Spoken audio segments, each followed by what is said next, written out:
Saulo, Saulo, ¿por qué me persigues?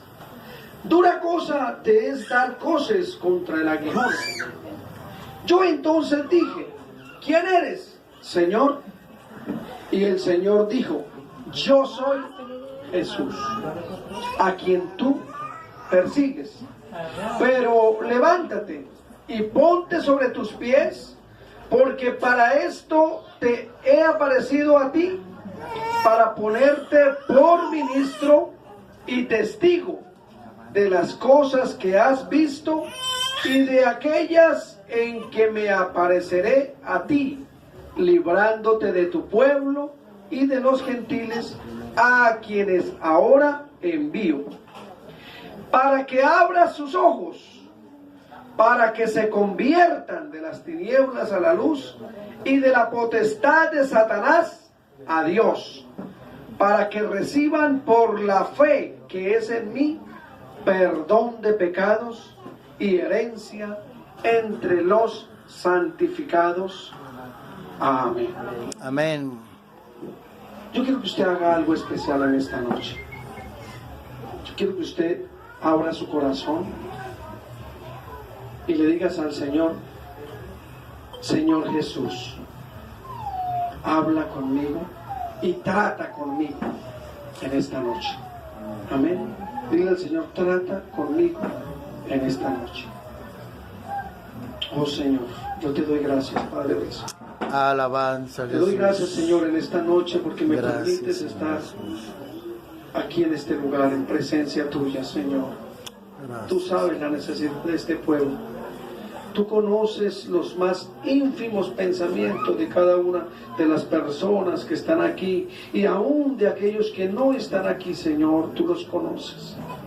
Sabes la necesidad que hay en el corazón de ellos. Yo te ruego en el nombre de Jesús que trates con cada uno de ellos para la gloria tuya. Amén. Tenga la bondad, hermano, de estar cómodo. Gloria al nombre de Jesús.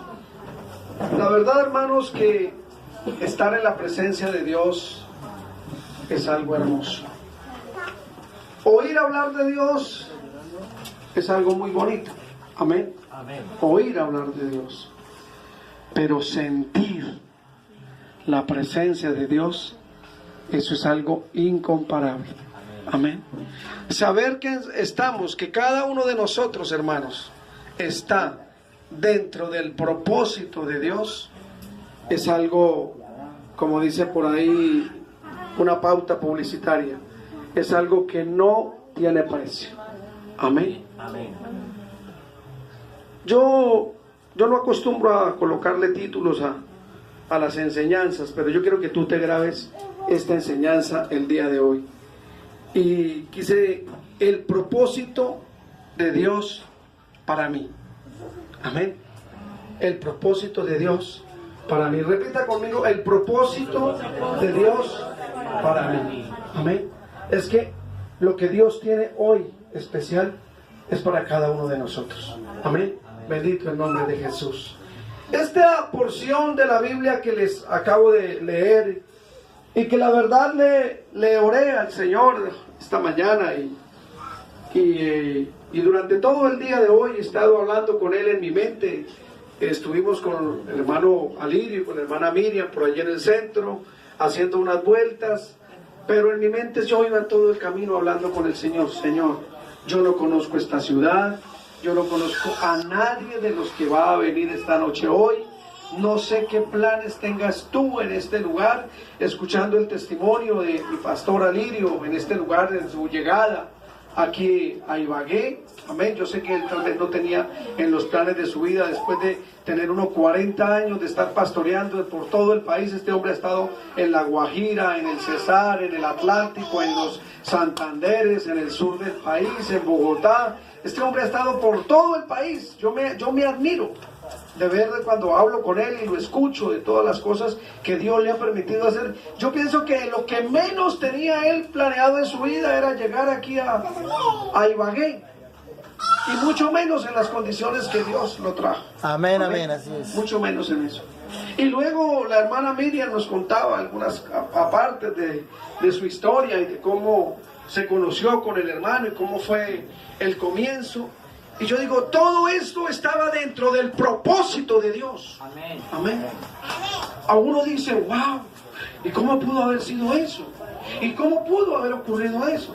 ¿Y cómo puede haber personas que le hacen tanto mal a uno? Porque a veces uno cree que la gente le hace mal a uno, ¿verdad? Uno se pregunta todas esas cosas. Pero lo que nosotros no nos imaginamos es que todo está dentro de un propósito especial de parte de Dios. Amén. Mi esposa decía algo ahorita, hermano, tú no creas que estás aquí por simple casualidad, por mera curiosidad. Vamos a ir a ver qué es lo que van a hacer allá, o no sé, yo no conozco la vida de ninguno de ustedes aquí en este lugar. Amén. Pero al que yo predico, conoce hasta cuántos cabellos tiene usted. Amén, amén. Él sabe qué necesidades tienes tú. Y sé que Él va a usar esta noche esta palabra para que tú reflexiones un poco acerca de la vida que llevas, acerca de lo que estás haciendo y acerca de lo que Él va a hacer en ti. Amén. De lo que Él va a hacer en ti. Y el Señor me llevó a esta porción de la palabra donde habla de un hombre que cualquiera que tenemos contacto con la palabra de Dios y hemos escuchado o hemos oído palabra de Dios, oímos hablar del apóstol Pablo. Amén. Uno de los hombres que más escribe en el Nuevo Testamento y el testimonio más vivo y más veraz del propósito de Dios con un hombre. Amén. Y es esta historia de Pablo. Pablo relata su conversión. En este pasaje voy a colocarle un poquito en contexto de la historia para que usted más o menos me preste atención y se ubique un poquito en la palabra. Pablo estaba, después de llevar un poco de tiempo predicando el evangelio por diferentes lugares de esa región de Judea, en este momento había sido puesto preso. Estaba preso por predicar el evangelio. Estaba preso porque hablaba de una fe en la que muchos no creían. Estaba preso porque él predicaba que Jesucristo estaba vivo. Amén. Y yo creo que Él está vivo. Es más, creo que está aquí en medio de nosotros en esta noche. Aleluya. Y creo aún más, sé que en este momento está hablando contigo en tu corazón. Él está tratando contigo en esta noche. Amén. Y por eso le habían puesto preso a Pablo. Y ya lo querían condenar los judíos, los enemigos querían hacer trizas la vida de este hombre. Y lo llevaron ante el rey Agripa para que a ver qué podía decir.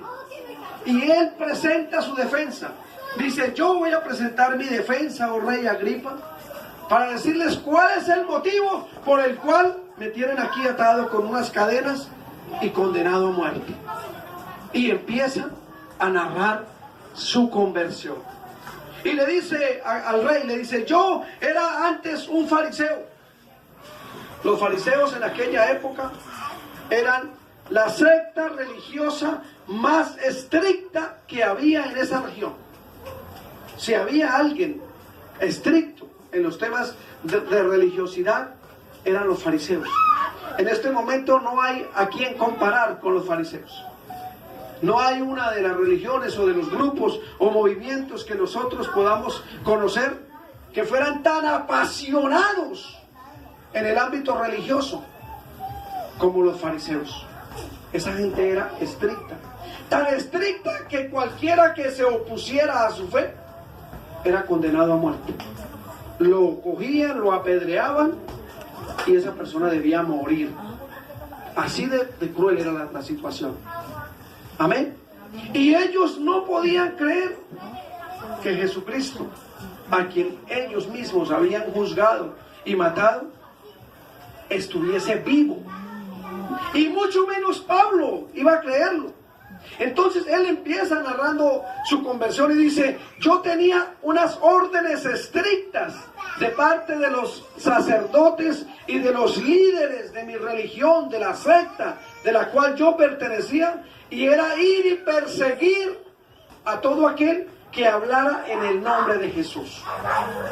Dice, cuando de repente íbamos en el camino y una luz más poderosa, oiga lo que él dice, una luz más poderosa que la luz del sol.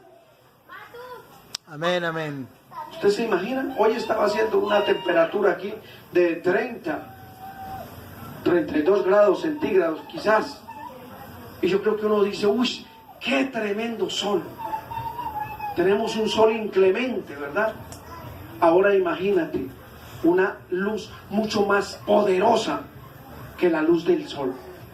Dice, nos rodeó un resplandor que traspasó la luz del sol y nos derribó a tierra.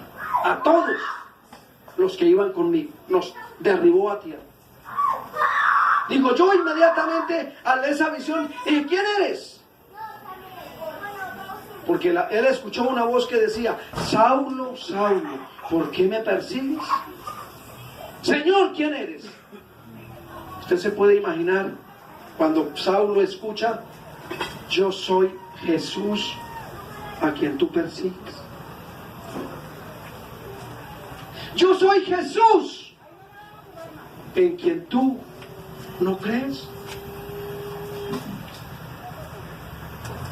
Porque hay muchos que hablan de Jesús, hay muchos que hablan de Dios. La pregunta es, ¿cuántos creen en Él? Amén. Oír hablar de Dios es muy bonito. Todos los días se reúnen millares de gente en diferentes lugares a oír hablar de Dios. Pero la pregunta es, ¿cuántos le creen? Y el Señor le dice a Pablo, yo soy Jesús, a quien tú persigues. Amén. Amén. Entonces dije, ¿quién eres, Señor?